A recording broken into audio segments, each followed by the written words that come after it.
Hi everyone, and welcome to another in our series of video chats. Today we're joined by Professor Richard Betts. Now Richard is Chair in Climate Impacts at the University of Exeter and Head of Climate Impacts at the Met Office. He's been working in climate modelling since 1992, with much of his focus on the impact of climate change on ecosystems and water resources, as well as the effects of land use on climate. Richard has worked on reports for the Intergovernmental Panel on Climate Change, including as a lead author on the most recent report. In 2019, he was appointed MBE for Services to Understanding Climate Change, and more recently, he's actually ranked as one of the most influential climate scientists in the world. So welcome, Richard. Thank you for joining us. Thank you for having me. Yeah. Now, every day now when we switch on the news, we're seeing the impact of climate change there, flooding, wildfires, drought, landslides, and literally that's like the last month of news. As somebody who's been studying climate modelling for years, how have things changed in the last couple of decades? So both the actual climate and the science have changed quite substantially. We are now seeing happening the things we were predicting 20 or 30 years ago. We're now seeing more extreme weather events of many kinds, high temperatures, heavy rainfall, wildfires, that kind of thing, many of which have been shown to have been made more likely because of climate change. And the ability to do that has come on over that time as well. The climate models have become more sophisticated. The data is much more extensive. Obviously, we've got a longer period of data because as time goes on, but also we've got wider coverage, better satellite coverage, and more sophisticated methods for using the data and the models together to explain the changes that we're seeing. So yes, it's a huge advances in science, but also huge changes in climate already. Yeah, now with the latest IPCC report, the boss of the UN said, I think his words were, it's a code red for humanity. So what are some of the facts, the crucial facts that we know now that maybe weren't so clear before? Well, several key things are that we are starting to see an increase in drought in many regions that wasn't clear before in the previous IPCC assessment. We are now seeing the signature of climate change in many different extreme events. When the science of event attribution started, that's kind of linking extreme events to human causes. The initial work on that was mostly on high temperatures because it's kind of easier to pick out the signal. But now we're seeing clearer signals of changes in heavy rainfall, for example, and flooding. But we're also seeing the impacts further sort of down the line, as it were, things like wildfire, impacts on human health, heat stress, and so on. We're seeing heat waves with desperately high temperatures coupled with high levels of humidity. So all these things are starting to mount up and really show that we're affecting the climate in increasingly serious ways. Yeah. Now, we've obviously got the Paris Climate Agreement, and people talk a lot about that. Do you think it's still possible to meet those goals? And also, if we do, what would that mean for the planet, given that if we meet the goal, the temperature's still risen by 1.5 degrees? So what would that mean? So the goal of the Paris Agreement is carefully written in diplomatic language. The aim is to limit global warming to well below 2 degrees Celsius above pre-industrial levels, and pursuing efforts to limit warming to 1.5 degrees. So when that was set, it was acknowledged at the outset that limiting warming to 1.5 degrees above pre-industrial would be incredibly challenging, to put it mildly, and that was like 5 years ago.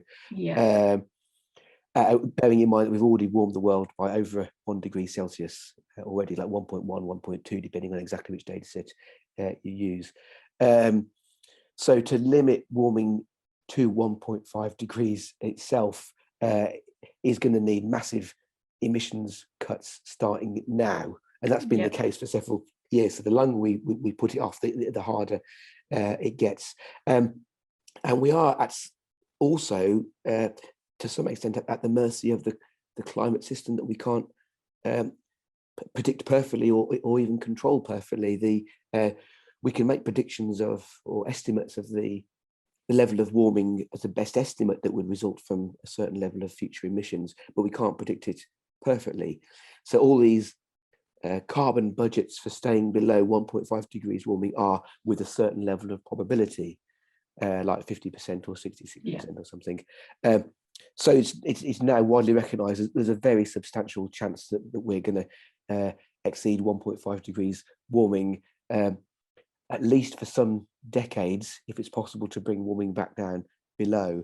But that's not to say it's not worth trying, because if the climate is not so sensitive, we still might be in with a chance. But the point is, it's not like a hard cut-off anyway. It's not as if as soon as you reach 1.5 degrees warming, all kinds of things suddenly kick off. It's kind of a guardrail or a guideline.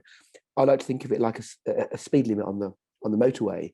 The speed limit is like 70 miles an hour, but it doesn't mean that 69 miles an hour is perfectly safe and 71 miles an hour is automatically dangerous. The faster you go, the more dangerous it is. And like with climate change, the more warming there is, the higher the risk. So we should keep warming as low as we can and still aim for these stretch targets. Yeah, I mean, what are some of the consequences if we weren't to meet the 2-degree goal in the next 4 years? We would start to see increased heat stress conditions across many parts of the tropics, including many highly populated countries, for much longer parts of the year. At the moment, extreme heat stress conditions in terms of high temperatures and high humidity, so a wet heat which stops you sweating, so stops you cooling your body by sweating, so it's more dangerous. Those kind of conditions are seen by a few days a year, several days per year in some parts of the world, like in the Indian subcontinent, for example. But going past roughly 2 degrees warming, we would see much more of the tropics and subtropics seeing those kind of conditions for much longer, like weeks per year. Right. We would also, importantly, be at increasing risk of going past important points in where land ice might start to melt and sort of feed on itself, the melting feeding on itself, as for example the Greenland ice sheet, as its surface becomes lower in the atmosphere, it reaches warmer temperatures and melts further. So those kind of thresholds could be passed, or increasingly likely be passed, that kind of temperature. So therefore locking us into further long-term changes, basically. And is there anything that you'd say that has to happen right now that's really, really urgent, because otherwise it'll be too late to do it? I would say everything is really urgent now, but I would never say it's going to be too late, because the change will always keep getting worse the longer you delay it. So we do need to throw everything at this problem in terms of decarbonising. So there's many different options for producing energy that don't involve fossil fuels. We probably need to pursue all of them with urgency, but also we need to adapt. And actually, that probably is one thing that is.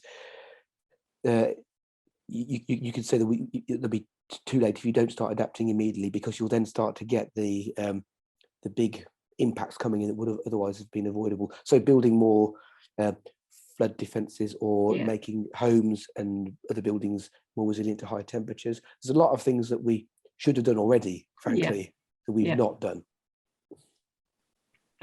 Now, on that sort of theme, it's the COP26 in November. And I just wondered what you might be hoping that the summit will achieve this time. We've got all these important people in the country debating climate. What are you hoping might come out of that summit? I'm hoping that the pledges that have been made so far will actually translate into action on the ground. It's widely recognised that a lot of the sort of policies which are promised are not yet pulling through into actual changes. So as well as more ambitious promises and pledges, we do need concrete action to actually physically reduce emissions rather than saying we're going to reduce emissions. Yeah, definitely. And also we need more action on the adaptation as well, particularly supporting vulnerable countries, vulnerable communities, vulnerable people who often have contributed least to the problem, yet are now in harm's way. Yeah. And again, sort of on that thing, there was a report, I think it was a UN report in the FT, that said that the economic losses from extreme weather were £3.6 trillion since 1970. Now, maybe I'm just being very cynical, but do you think that governments, people will be more inclined to take action as it's costing them more and more money in the future? That does seem to be one of the ways that motivates governments, but of course they also are motivated by the having a popular mandate for action as well. And this is why the role of civil society is quite important, to show the politicians that their electoral base support this kind of action. So yes, I think both sides of things can be influential. Awesome. And final question, you do go out and speak quite a lot about climate change. You've been to various music festivals, Glastonbury, I think a couple of times, and some others. I mean, you've just spoken there about the importance of community. So why do you go out and do these big talks? What's your kind of your hope for speaking to as many people as possible? I think it's important for as many people across society to know about this and realise that it does impact their lives. There's a very strong environmentally aware community now already, which is brilliant. There's also probably an even wider community who are kind of vaguely aware and perhaps don't always realise that things will affect them directly, or their children, or that they can actually play a role and make a difference. So talking with those people as well, often they have questions as well, often because there's so many conflicting and confusing messages in the media. Very often people will come to these kind of public debates because they've got a bit of an interest, but they don't really know, but they've got questions to ask. So answering questions from the public is also something which I find is important and I enjoy doing. Brilliant. Well, thank you very much for answering my questions today, Richard. Really appreciate that. I know you're very, very busy at the moment with all the reports and COP coming up. So thank you for taking the time. And we'll be back with more videos very soon. You're welcome. Thanks for having me.